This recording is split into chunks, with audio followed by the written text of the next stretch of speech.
Anurag, first of all welcome to red FM. সব থেকে আগে তোমার থেকে জানতে চাইবো সিনেমা নিয়ে যদি কথা বলি, বরফি সিনেমা, এই সিনেমার নামটা বরফি রাখা হয়েছে কেন? মিষ্টি নিয়ে কি সিনেমাটা? বরফি নিয়ে এই নাম যেন আমি সিকুয়েল প্ল্যান করছি 4-5টা। বরফির পরে পান্তুয়া, তারপরে জিলেপি, তারপরে রাবড়ি, তারপরে বাস, তারপর ডায়াবেটিস।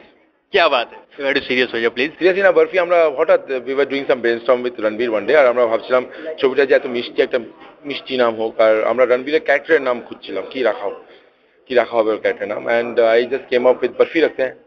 तो Ranbir said great idea, and then his character name is Barfi in the film. Then we decided to have the title of the film Barfi. RK और पीसी, इन दोनों की केमिस्ट्री कैसी रही? RKPC chemistry kamal hai, on screen they are amazing, and even Ileana and RK also. The different equation in the film between RK and Ileana and RK and PC, I'm really enjoying that.